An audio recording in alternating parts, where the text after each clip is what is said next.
ତମର ଯେହେତୁ CHSC 2026 exam ବହୁତ ପାଖରେ ଅଛି, ତେଣୁକରି ଆମେ ଯଦି ପ୍ରତିଦିନ MCQ ଆଲୋଚନା କରିବା, ତାହେଲେ ଆମେ ପ୍ରତି ଭିଡ଼ିଓରେ 15ରୁ 20ଟି ଆମେ MCQ ଆଲୋଚନା କରିବା, ଯୋଉଟା କିଛି ଲାଭପ୍ରଦ ହେବ ନାହିଁ। ତେଣୁକରି ମୁଁ କ'ଣ କରିବି ନା ତୁମକୁ ୱାନ୍ ଲାଇନର ଫର୍ମାଟରେ କ'ଣ କରିବି ନା ତୁମକୁ ସେ ଜିନିଷ ଗୁଡ଼ିକୁ ଆଲୋଚନା କରିଦେବି ଏବଂ ତୁମେ ତୁରନ୍ତ ତାକୁ ସବୁ କ'ଣ କରିବ ନା ମନେ ରଖିବ। ମନେ ରଖି କ'ଣ କରିପାରିବ ନା ଯେତେବେଳେ ଏକ୍ଜାମରେ MCQ ଗୁଡ଼ିକ ଆସିବ ସେଗୁଡ଼ିକ ତୁମେ ଆରାମସେ କରିପାରିବ। ଏବେ ଦେଖିବା ପ୍ରଥମ କ୍ୱେଶ୍ଚନଟି କ'ଣ ଅଛି ନା ପ୍ରଥମ କ୍ୱେଶ୍ଚନଟି ଅଛି ସଂଘୀୟ ବ୍ୟବସ୍ଥାରେ କେଉଁ ଦୁଇଟି ମଧ୍ୟରେ ସମନ୍ୱୟ ରଖାଯାଇଥାଏ। ଆମେ ଦେଖିବା ତ ସଂଘୀୟ ବ୍ୟବସ୍ଥା କଥା ଆସିଲା ସେତେବେଳେ ଦିଟା କଥା ଆସିବ।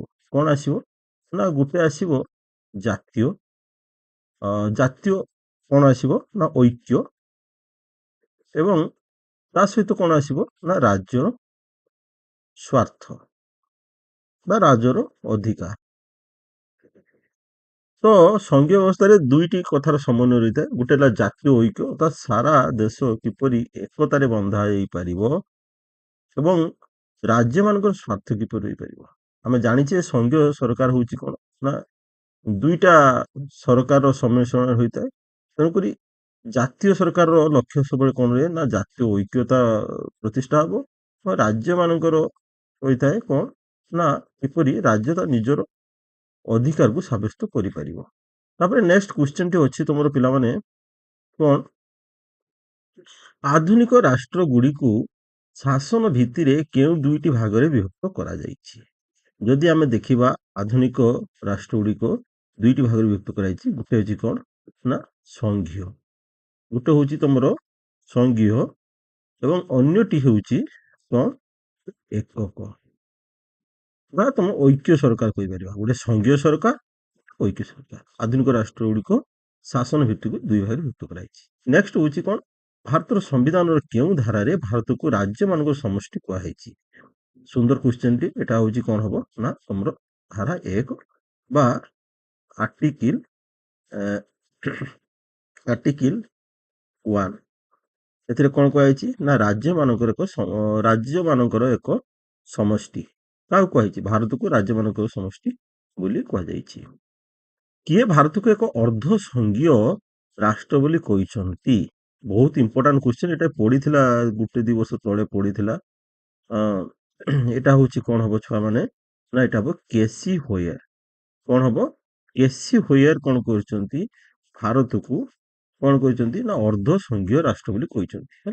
ତାପରେ ଆମେ ଦେଖିବା ଭାରତର କେଉଁ ପ୍ରକାର ନାଗରିକ ପରିଚାଳିତ ହୋଇଥାଏ। ସାଧାରଣତଃ ନାଗରିକ କ'ଣ ଦୁଇ ପ୍ରକାର ରହିଥାଏ। ଗୋଟେ ହେଉଛି କ'ଣ ନା ଏକକ ନାଗରିକ ଏବଂ ଦ୍ୱୈତ ନାଗରିକ। ଏକକ ନାଗରିକ କ'ଣ ନା କେବଳ କେନ୍ଦ୍ର ସରକାର ହାତରେ ନାଗରିକତା ଯୋଉଠି ଥାଏ ସେଟା ଐକିକ ନାଗରିକ ଏବଂ ଦ୍ୱୈତ ନାଗରିକରେ କ'ଣ ହୋଇଥାଏ ସେଠି କେନ୍ଦ୍ର ସରକାର ଗୋଟେ ନାଗରିକ ଥାଏ ଏବଂ ତା ସହିତ କ'ଣ ହୋଇଥାଏ ନା ରାଜ୍ୟ ସରକାର ଆଉ ଅନ୍ୟ ଏକ ନାଗରିକତା ଥାଏ। ତେଣୁ ଭାରତରେ କେବଳ ଏଠି କ'ଣ ହୁଏ କେନ୍ଦ୍ର ସରକାର ଅଧୀନରେ ନାଗରିକତା ରୁହେ। ତେଣୁକରି ଏଇଟା କ'ଣ ହବ ଏକକ ନାଗରିକତା।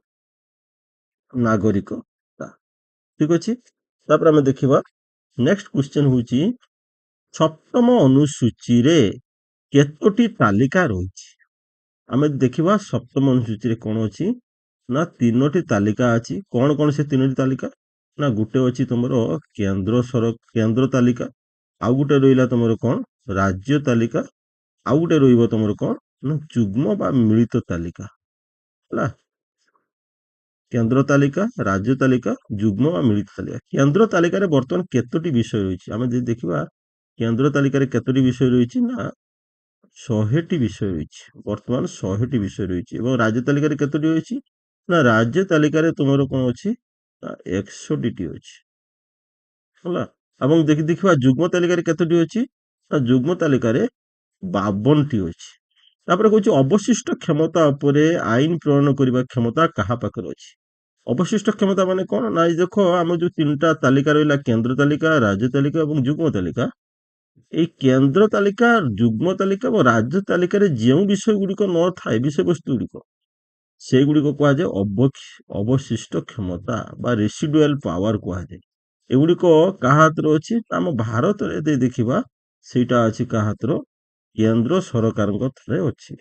କେନ୍ଦ୍ର ସରକାର ବା ତମର କହିପାରିବା ସଂସଦ ହାତରେ ଅଛି। ଅପସନରେ ଯୋଉଟା ଆସିଥିବ ତମେ ସେଇଟା ମାରିବ। ହେଲା, ଠିକ ଅଛି।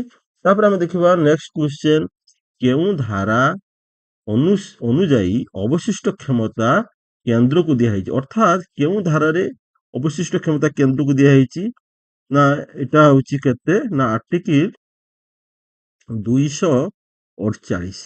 248 ରେ ଏଇ ଯୋଉ ଅବଶିଷ୍ଟ କ୍ଷମତା ବା ରେସିଡୁଆଲ ପାୱାରକୁ କଣ କୁହାଯାଇଛି? ନା କେନ୍ଦ୍ରକୁ ଦିଆହେଇଛି। ତାପରେ ଆମେ ଦେଖିବା ଆନ୍ତଃରାଜ୍ୟ ନଦୀ ଜଳ ବଣ୍ଟନ ବିବାଦ କେଉଁ ଧାରା ସହ ଜଡ଼ିତ? ନଦୀ ବିବାଦ ଜଳକୁ ଯଦି ବିବାଦ ହୁଏ ରାଜ୍ୟ ରାଜ୍ୟ ମଧ୍ୟରେ, ତାହେଲେ ତାର ଅ, ବଣ୍ଟନ କିପରି ଭାବେ କରାଯାଇ ପାରିବ? ସେଇଟା ଆମ ସମ୍ବିଧାନର ଆର୍ଟିକିଲ 262ରେ ଉଲ୍ଲେଖ ଅଛି। ମନେ ରଖିବ ପିଲାମାନେ, ଆନ୍ତଃରାଜ୍ୟ ନଦୀ ଜଳ ବଣ୍ଟନ ବିବାଦର ସମାଧାନ ପାଇଁ ଆମ ସମ୍ବିଧାନ ଆର୍ଟିକିଲ 262ରେ ଅଛି। ତାପରେ ବି ସମ୍ବିଧାନର କେଉଁ ଧାରା ଅନୁସାରେ ରାଷ୍ଟ୍ରପତି ଅର୍ଥ ଆୟୋଗ ନିଯୁକ୍ତି କରିଥାନ୍ତି? ଅର୍ଥ ଆୟୋଗ ମାନେ ପିଲାମାନେ ମନେ ରଖିବ 280ରେ କଣ କରୁଛନ୍ତି? ନା ରାଷ୍ଟ୍ରପତି ଏଇ ଅର୍ଥ ଆୟୋଗ ନିଯୁକ୍ତି କରନ୍ତି। ତାପରେ ଆଉ ଗୋଟେ ଆସୁଛି ସର୍ବଭାରତୀୟ ସେବା ଅଲ ଇଣ୍ଡିଆ ସର୍ଭିସ ସମ୍ବିଧାନର କେଉଁ ଧାରାରେ ବର୍ଣ୍ଣିତ ହୋଇଛି? ଅଲ ଇଣ୍ଡିଆ ସର୍ଭିସଟା ପିଲାମାନେ ତମର 312 ଧାରାରେ ବର୍ଣ୍ଣିତ ହେଇଛି। କେତେ ଧାରା? 312 ଧାରାରେ ବର୍ଣ୍ଣିତ ହେଇଛି ହେଲା। ତାପରେ ଭାରତୀୟ ସଂଘୀୟ ବ୍ୟବସ୍ଥାର କେଉଁ ଦେଶର ସଂଘୀୟ ବ୍ୟବସ୍ଥା ସହିତ ସମାନ? ଆମେ ଯଦି ଦେଖିବା ତାହେଲେ ଏଇଟା ହବ କୋଉ ଦେଶ ପିଲାମାନେ? କାନାଡା। କାନାଡା ହେଲା। ମୁଁ ଆଉ ଥରେ ଏଗୁଡା କହିଦଉଛି। ଆ ଅବଶିଷ୍ଟ କ୍ଷମତା କେନ୍ଦ୍ରକୁ 248 ଧାରା ଅନୁସାରେ ଦିଆଯାଇଛି।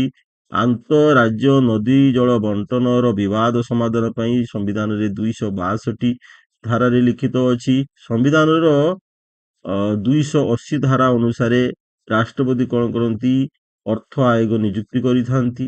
ଏବଂ ସର୍ବଭାରତୀୟ ସେବା ବା ଅଲ ଇଣ୍ଡିଆ ସର୍ଭିସ ଗୁଡିକ ତମର ସମ୍ବିଧାନର 312 ଧାରାରେ ବର୍ଣ୍ଣିତ ହୋଇଛି। ଏବଂ ଆଉ ଗୋଟେ ହଉଛି କଣ? ନା ଆମର ଯୋଉ ସଂଘୀୟ ବ୍ୟବସ୍ଥା ଅଛି ତାହା କାନାଡା ଦେଶର ସଂଘୀୟ ବ୍ୟବସ୍ଥା ସହିତ ସମାନ।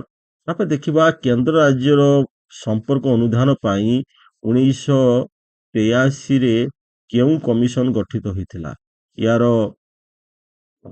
ସଠିକ ଆନ୍ସରଟି କଣ ହବ ପିଲାମାନେ? ମନେ ରଖିଥାଅ, ସେଟା ହଉଛି କଣ?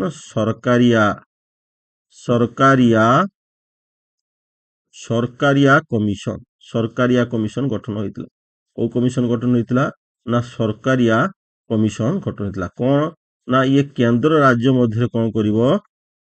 ତମର ସମ୍ପର୍କକୁ ଅନୁଧ୍ୟାନ କରିବ। ତାପରେ କହୁଛି କିଏ ରାଜ୍ୟପାଳଙ୍କୁ ନିଯୁକ୍ତି ଦେଇଥାନ୍ତି? ଏଇଟା ବହୁତ ସୁନ୍ଦର କ୍ୱେଶ୍ଚିନ୍ ଟିଏ।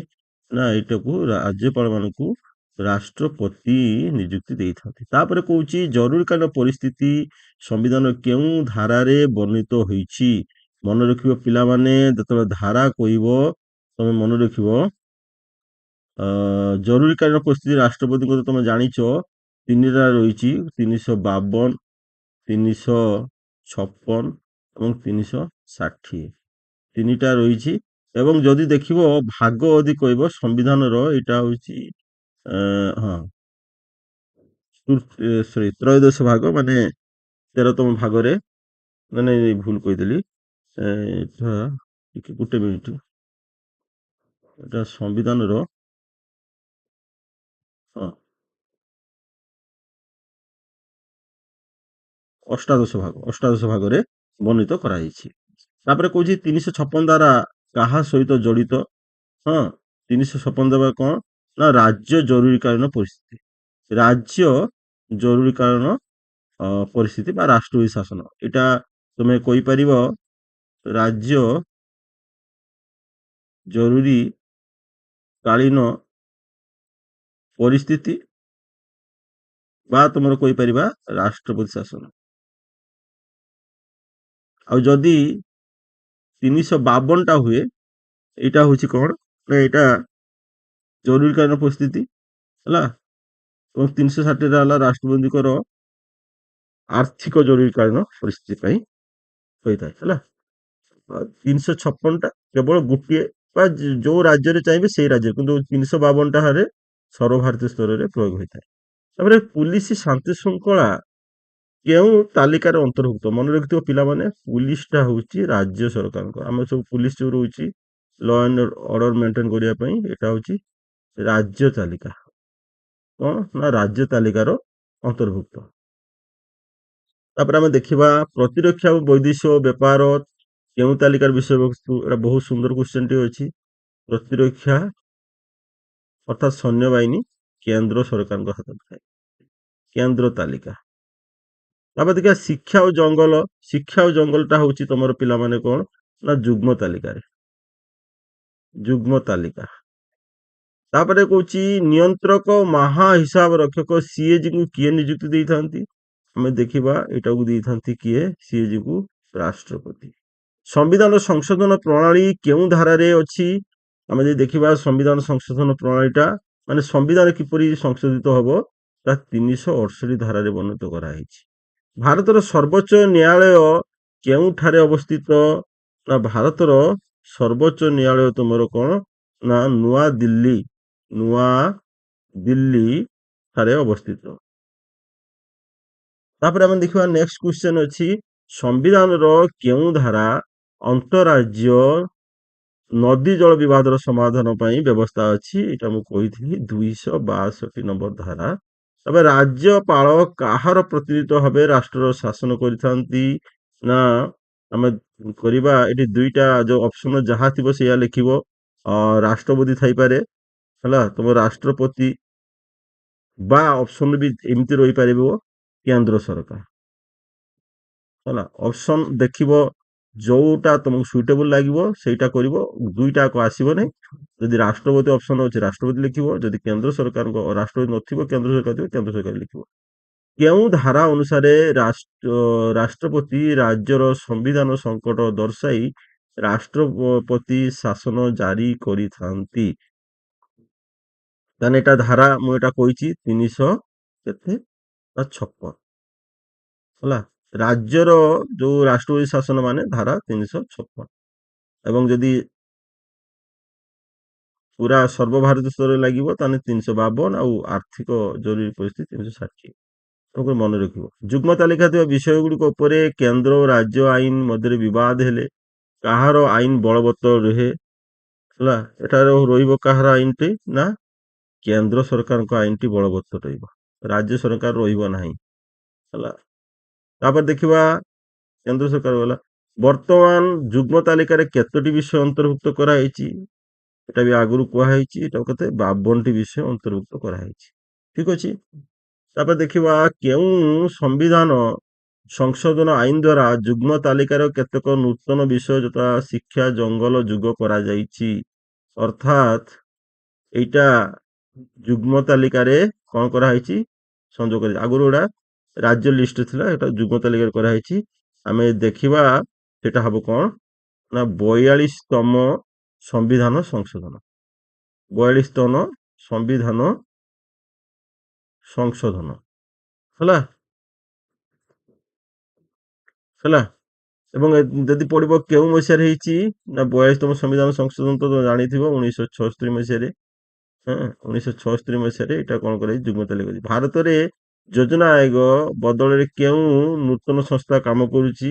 ମନେ ରଖିବ ପିଲାମାନେ ନୀତି ଆୟୋଗ ହେଲା। NITI Aayog national institute of transforming India NITI Aayog ହେଲା।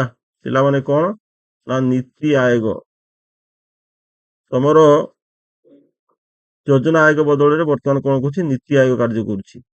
ସଂଘୀୟ ରାଷ୍ଟ୍ରରେ ସମ୍ବିଧାନର ପ୍ରକୃତି କିପରି ହେବା ଆବଶ୍ୟକ? ନା ସଂଘୀୟ ରାଷ୍ଟ୍ରରେ ସମ୍ବିଧାନର ପ୍ରକୃତି କିପରି ହେବା ଆବଶ୍ୟକ? ନା ଲିଖିତ ହେବା ଆବଶ୍ୟକ। ମନେ ରଖିବ ଲିଖିତ ଏବଂ ଅନମନୀୟ। ହଠାତ୍ ତୁମେ କଣ କରିପାରିବନି, ତାକୁ ଚେଞ୍ଜ କରିପାରିବନି। ଅନମନୀୟ ହେବା ଆବଶ୍ୟକ।